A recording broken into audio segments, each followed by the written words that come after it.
Welcome to the weekly news roundup in English. I'm your host, Najah Taha.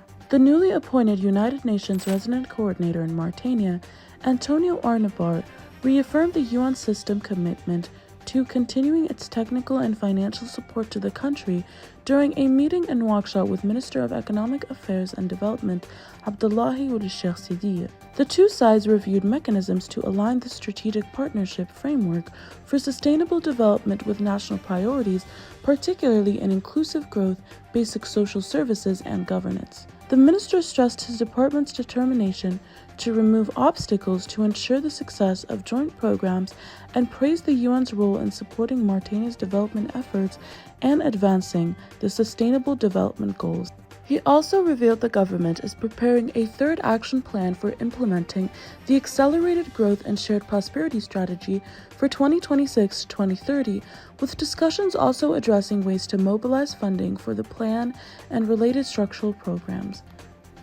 The African Development Bank revealed in a recent report that it has provided more than $500 million in support to Mauritania's National Industrial and Mining Company, SNIM, since 1978. The report noted that the company has increased its annual production capacity from around 10 million tons in the 1980s and now aims to reach 45 million tons in the medium term. The iron content of exported ore has also risen about 30% to 66% after processing. According to the report, deepening the 25-kilometer maritime channel has enabled vessels to load up to 230,000 tons at once, easing previous draft constraints that forced ships to reduce their cargo. In the energy sector, SNIM has installed 19 megawatts of renewable capacity from solar and wind sources, with the Nouadhibou wind farm alone covering about 30% of its electricity needs and avoiding roughly 12,000 tons of carbon emissions annually. The company employs about 7,000 people and contributes nearly 9% to Mauritania's GDP. The European Council on Foreign Relations said in a report published Saturday that Mauritania is gaining growing importance in Europe's economic diversification agenda, particularly in the energies and fisheries sector. The think tank noted that Mauritanian waters are increasingly viewed as an important alternative for European fishing fleets.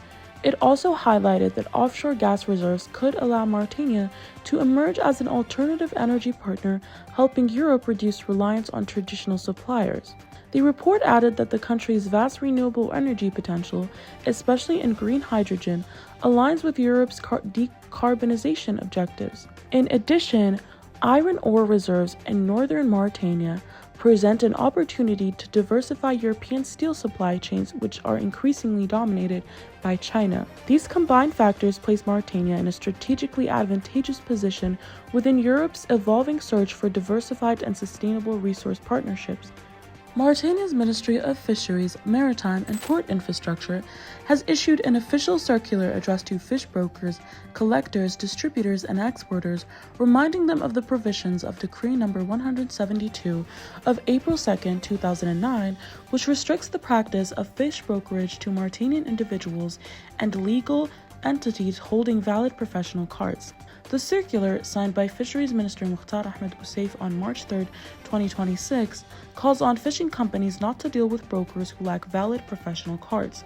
It warns that anyone practicing the activity without proper authorization will face penalties under applicable regulations and laws. The ministry set April 1, 2026 as the deadline to regularize professional status and tasked the ministry's Secretary General, the Coastal Guard, the Mauritanian Fish Marketing Company, and the National Office for Sanitary Inspection with ensuring enforcement of the decision.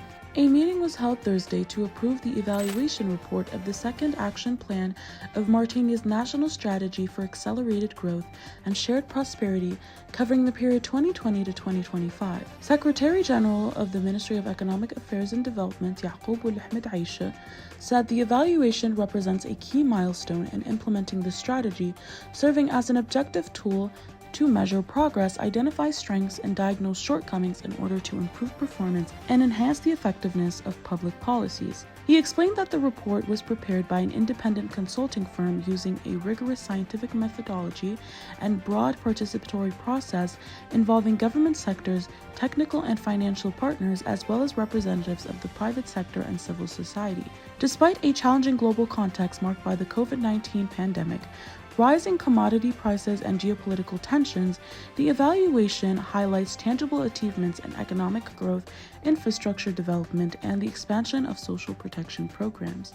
The Regional Tourism Office in Mauritania's Adrar region announced Saturday that the region has received more than 1,344 tourists from 19 different nationalities during the current tourism season through 12 charter flights arriving from France. The office said the latest flight arrived Saturday morning carrying 26 tourists, while a return flight will transport 113 visitors back to France at the close of what it described as a successful season.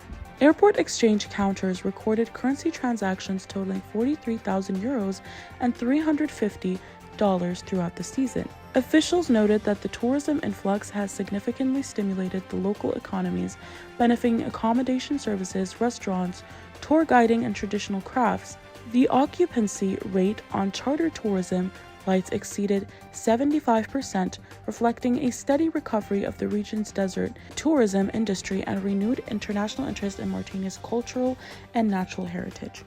Mauritania's Ministry of Health said that about 157 units of blood were collected and processed on Wednesday, a figure above the usual daily average, confirming that all blood types are currently available to meet hospital needs. The statement came after social media posts circulated on Facebook claiming that the National Blood Transfusion Center had run out of blood supplies. The ministry dismissed those reports and called on citizens aged 18 to 60 who are in good health to participate in blood donation campaigns during the month of Ramadan. It added that the center continues to strengthen its reserves through daily field campaigns, mobile blood collection buses, and outreach to regular donors. Authorities also invited civil society organizations and associations to cooperate in organizing additional campaigns to reinforce the national blood supply. End of bulletin. For more details, follow us on our social media platforms or visit our website www.taqaddumi.mr.